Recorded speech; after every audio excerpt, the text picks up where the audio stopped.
Coming off the heels of Ghostbusters Spirits Unleashed receiving its first free DLC pack this past week, the game's various social media accounts are appearing to hint at what could be next, teasing that a familiar-looking change is likely coming to the Ecto-1. Now this post, it lacks a description, instead just using eye emojis, the universal way of hinting at something when you don't really want to hint at something. And in turn, it gives us a lot more questions than it does answers. With the Ectomobile being spotted sitting inside the Ghostbuster Firehouse's bay floor, with the view coming from the building's exterior. And upon seeing this image for the first time, your reaction is likely, hey, that's a cool shot.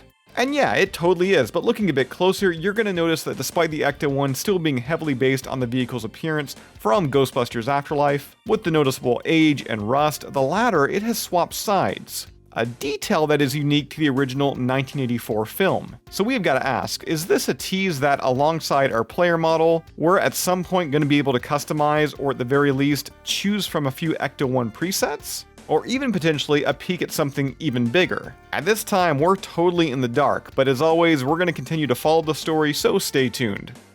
Initially serving as a topic of debate as set photos of 2020's Ghostbusters Afterlife leaked online, the latter was moved with the introduction of the gunner seat, a modification made to the vehicle's passenger rear door that allowed for mobile busting, being perfectly on display during the film's chase scene, which has the characters of Trevor, Phoebe, and Podcast chasing down the metal-devouring Muncher through the fictitious streets of Summerville, Oklahoma. And speaking of Muncher, the series newcomer was one of the 3 ghosts added as part of the game's new glutton ghost type.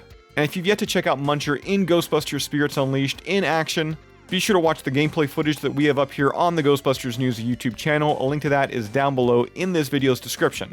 Now with all that said, that's all I've got for you for this one. As always, subscribe. If you'd like to join up with Ghostbusters News, check out our Patreon page. A link to that is also down below, and we'll see you right back here next time.